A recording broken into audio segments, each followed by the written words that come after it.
کہ روشن خان نے اچانک جوشیلے انداز میں مجھ سے کہا، صاحب شینزی آتا ہے، یعنی جنگلی وحشی۔ میں اس اطلاع سے کچھ متاثر نہ ہوا کیونکہ ہندوستانی تمام افریقیوں کو شینزی یا وحشی ہی کہتے ہیں۔ میں نے پیچھے مڑ کر دیکھا تو 5 اونچے لمبے مسائی ہاتھوں میں نیزے پکڑے ایک قطار میں ہماری طرف آ رہے تھے۔ ان میں سے ایک کے لیڈر نے مجھ سے سواحلی میں پوچھا، بوانکا ماکوبا، عظیم آقا کو کیا چاہیے؟ شیر؟ ہمارے ساتھ آؤ، ہم بہت شیر دکھاتے ہیں، مسائی نے جواب دیا۔ میں بہت پرجوش ہو گیا اور ان سے پوچھا کہ کتنی دور جانا ہوگا۔ مابالی کوڈوگو، ذرا سا دور۔ میں نے گردن گھما کر بروک کو ڈھونڈا، وہ کہیں نظر نہ آیا تو میں نے سوچا کہ اس کو ڈھونڈنے کے چکر میں کہیں یہ بہت سارے شیر ہاتھ سے نہ نکل جائیں، تو میں نے مسائی سے کہا کہ وہ آگے چلے، میں پیچھے پیچھے آتا ہوں۔ اب ہم 2 میل تک چل چکے تھے۔ مسائی کا یہ تھوڑا سا فاصلہ ختم ہونے میں ہی نہیں آ رہا تھا۔ آخر میرا صبر جواب دے گیا اور میں نے پوچھا کہ اور کتنی دور جانا پڑے گا، تو مسائی نے انتہائی ڈرامائی انداز میں اپنے نیزے کی انی سے ایک طرف اشارہ کیا اور سرگوشی کی، دیکھو آقا، سامنے شیر ہیں۔ واقعی ایک درختوں کے جھنڈ میں ایک شیرنی کو ٹہلتے دیکھا جو جھاڑیوں کے پیچھے چلی گئی۔ درخت کی تہ میں بھی شاید کوئی شیر سو رہا تھا، لیکن غور سے دیکھنے پر پتہ چلا کہ وہ کوئی درخت سے نکلی ہوئی مٹی کی جڑ تھی۔ میں نے جلدی سے اس شیرنی کا پیچھا کیا تو یہ جڑ جیسی مشتبہ چیز ہررائی۔ یہ ایک سیاہ عیال والا ببر شیر کا سر تھا اور اس کا دھڑ درخت کے پیچھے چھپا تھا۔ میں ٹھٹک گیا، حالانکہ وہ مجھ سے صرف 70 کوس دور تھا، لیکن اس کے پس منظر کی جھاڑیوں نے اسے ایسے چھپا رکھا تھا کہ میں اسے اچھی طرح سے دیکھنے سے قاصر تھا۔ جب تک وہ منہ کھول کر دھاڑا نہیں، مجھے وہ سر درخت کا حصہ ہی لگ رہا تھا۔ وہ کھڑا ہوا، میری طرف دیکھا اور جھاڑیوں کی طرف بھاگا جہاں اس کی شیرنی گئی تھی۔ میں نے بھی جلدی سے اس کا پیچھا کیا تاکہ موزوں مقام سے نشانہ باندھ سکوں۔ میں ابھی بھی حیرت زدہ تھا کہ اچانک 4 اور شیرنیاں کہیں سے نکلیں اور اس ببر شیر کے پیچھے پیچھے جھاڑیوں کی طرف بھاگنے لگیں۔ آخری شیرنی رک گئی اور مسائی لوگوں کی طرف دیکھنے لگی جو اس وقت بہت پرجوش تھے اور خوب زور زور سے بات چیت کر رہے تھے۔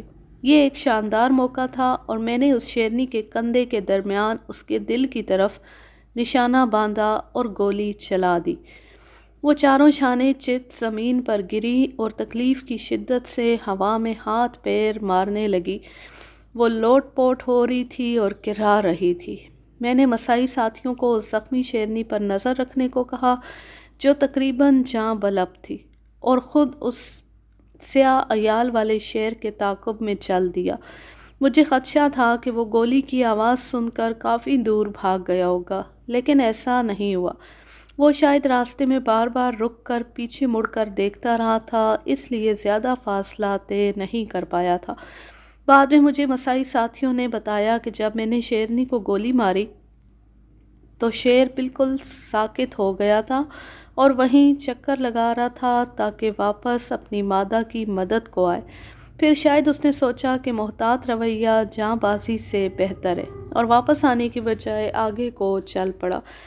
میں تیزی سے اس چہل قدمی کرتے ہوئے ببر شیر کے قریب سے قریب تر ہو رہا تھا۔ اس کے اور میرے درمیان تقریباً 200 گز کا فاصلہ تھا، لیکن سطح سمندر سے 5000 فٹ کی بلندی پر اتنے سے فاصلے پر دوڑنا بھی سانس پھولانے کے لیے کافی ہوتا ہے۔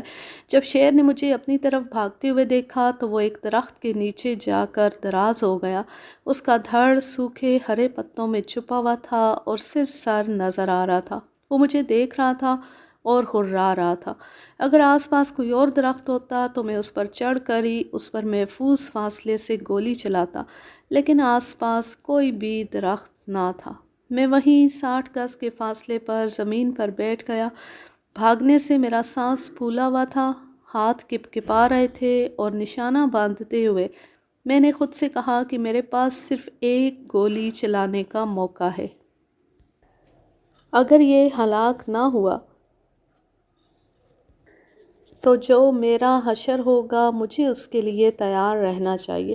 یہ خیال کافی ہیجان انگیز تھا اور اس لمحے اپنی جان کو خطرے میں ڈالتے ہوئے میں نے ٹریگر دبا دیا۔ وہ زور سے دھاڑا اور اس کا سر مجھے نظر آنا بند ہو گیا۔ میں نے اندازاً اس کی طرف جھاڑیوں میں کوئی نصف درجن گولیاں چلائیں۔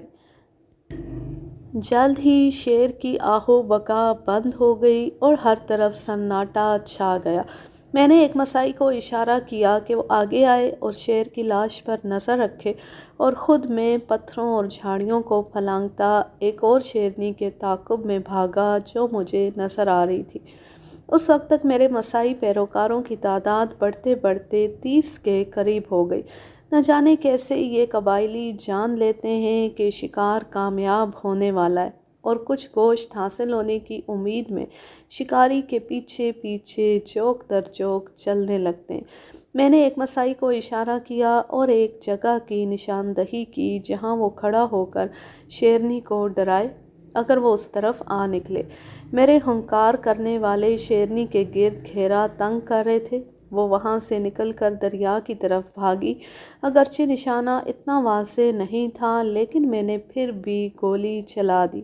اب مجھے گمان تھا کہ وہ زخمی شیرنی زیادہ دور تک نہیں جا پائے گی۔ اب میں بروک کا انتظار کرنے لگا کہ وہ آ کر اس شیرنی پر گولی چلائے اور شیر کے شکار کا خواب پورا کرے۔ میں الٹے پاؤں اس جگہ لوٹا جہاں ایک مسائی کو ببر شیر کی لاش پر نظر رکھنے کو کہا تھا۔ واپس آیا تو وہ مسائی وہاں سے غائب تھا، بلکہ اپنے دوسرے ساتھیوں کے ساتھ شامل ہو گیا تھا۔ اب میں شیر کو کیسے ڈھونڈتا؟ بھاگم بھاگ میں دوسری شیرنی پر گولی چلانے چلا گیا اور اب اس جگہ کی جہاں شیر گرا تھا نشاندہی نہیں ہو رہی تھی، لیکن ایسے شاندار شیر کا سر تو میں نہیں گنوا سکتا تھا۔ سو میں نے اس جگہ جنگل کو نظروں ہی نظروں میں چھوٹے حصوں میں تقسیم کیا اور ایک منظم طریقے سے تلاش شروع کی۔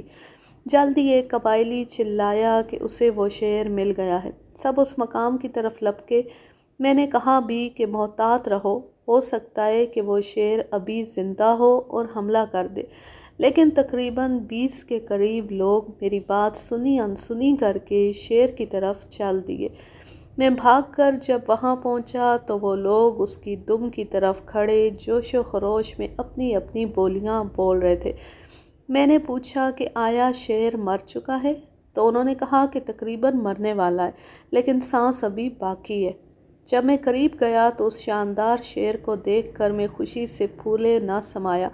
مجھے لگا کہ ایک گز دور کھڑے آدمیوں کی موجودگی میں وہ یوں بے حس و حرکت پڑا ہے تو اب تک یقیناً مر گیا ہوگا۔ میں نے اس کے ارد گرد چکر لگایا۔ جب میں اس کے چہرے کے سامنے آیا تو جیسے اس میں کوئی نادیدہ شیطانی قوت جاگ اٹھی اور وہ اٹھ کھڑا ہوا۔ اس کی آنکھیں شعلہ بار تھیں، ہونٹ بھنچے ہوئے تھے اور سارے دانت باہر تھے۔ ایسا خوفناک منظر میں نے پہلے کبھی نہیں دیکھا تھا۔ میں صرف 3 ہاتھ کے فاصلے پر تھا۔ جیسے ہی شیر اٹھا تمام مسائی چشم زدن میں درختوں پر چڑھ گئے۔ میں پیچھے کو ہٹا اور تقریباً روشن خان پر گر پڑا جو میرے بالکل پیچھے کھڑا تھا اور ابھی تک بھاگا نہیں تھا۔ گرتے گرتے میں نے شیر پر فائر کیا۔ 303 بور کی گولی اسے تب لگی جب وہ مجھ پر جھپٹنے کو تیار تھا۔ وہ لڑکھڑایا اور میری طرف لپکا۔ عین اس لمحے روشن خان چیختا چلاتا بھاگا اور اپنی جبلت کی وجہ سے وہ ببر شیر اس تیزی سے بھاگتے ہوئے روشن خان کی طرف لپکا۔ موت میرے قریب سے گزر گئی۔ نادانستگی میں روشن خان نے شیر کی توجہ اپنی طرف مبذول کر کے میری جان بچا لی تھی۔ اب یہ میرا کام تھا کہ روشن خان کی جان اس بکھرے ہوئے ببر شیر سے بچاؤں۔ میں نے فوراً نشانہ باندھا، لیکن شیر کی رفتار کافی تیز تھی اور میں روشن خان کو بھی گولی سے محفوظ رکھنا چاہتا تھا، اس لیے میری گولی شیر کو نہ لگی۔ نشانہ مکمل خطا ہو گیا۔ شیر اب روشن خان کے بالکل قریب تھا اور اس کے بائیں کندھے پر لپک رہا تھا کہ روشن خان نے دائیں طرف خدشہ دیا۔ اس طرح شیر میرے نشانے کی زد میں آ گیا اور اب کی بار فائر کامیاب ہو گیا اور وہ تقریباً روشن خان پر حملہ کرتے کرتے گر گیا، دھاڑا اور زمین پر لوٹنے لگا۔ میں بھاگ کر اس کے قریب پہنچا اور بالکل قریب سے فائر کر کے اس کا کام تمام کر دیا۔ اب میں نے ادھر ادھر نظریں دوڑائیں تاکہ دیکھوں روشن خان بچ گیا یا شیر کے ہاتھوں زخمی ہوا۔ جلد ہی یہ سنجیدہ صورتحال بدل گئی۔ روشن خان ایک کانٹے دار درخت پر اندھا دھند چڑھ رہا تھا، سر کی پگڑی بھی درخت میں اٹکی تھی اور سفید لباس تار تار تھا، لیکن وہ کانٹوں میں الجھتا اوپر چڑھتا ہی جا رہا تھا۔ میں ہنستے ہنستے زمین پر لوٹ پوٹ ہو گیا، اسے بہت آوازیں دیں لیکن وہ اتنا دہشت زدہ تھا کہ دیوانہ وار اوپر بڑھتا جا رہا تھا۔ اسے بہت بار یقین دلایا کہ شیر مر گیا ہے، نیچے آ جاؤ، لیکن وہ دہشت زدہ سکتے کے عالم میں درخت پر ہی اٹکا رہا۔ اب مسائی اپنے اپنے درختوں سے نیچے اتر آئے اور اس شاندار کامیابی پر مجھے مبارکباد دینے لگے۔ ان میں سے کچھ بہت اچھے اداکار تھے، وہ فوراً سارا منظر دہرانے لگے۔ ایک زخمی شیر بن گیا اور ایک میری طرح گرتے ہوئے شیر پر ٹھا ٹھا کی آواز سے فائرنگ کرنے لگا، اور ایک خوفزدہ روشن خان بنا اور شیر اس کے پیچھے بھاگا۔ ہم سب کا ہنس ہنس کر برا حال تھا۔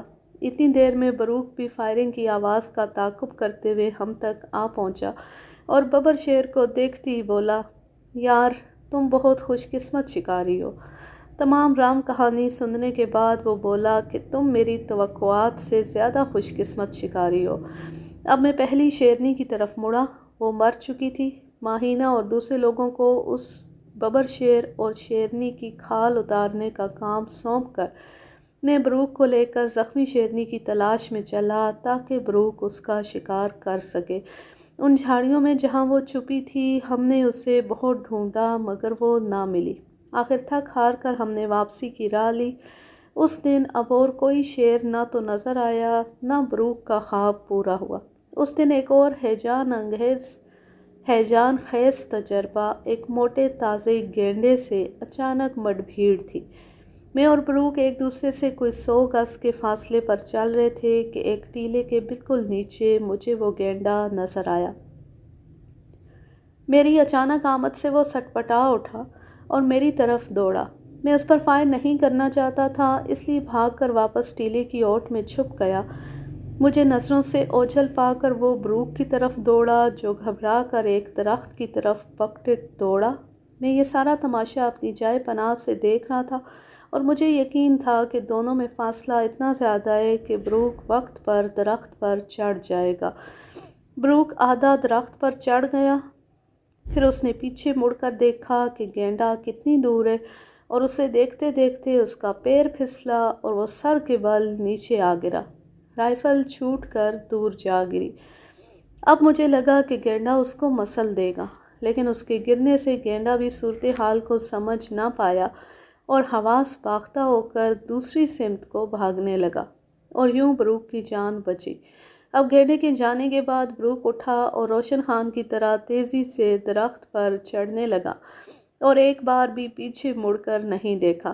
خطرہ ٹل جانے کے بعد ایسے درخت پر چڑھنا مجھے کافی مزاحیہ لگا اور میں ہنس ہنس کر لوٹ پوٹ ہو گیا۔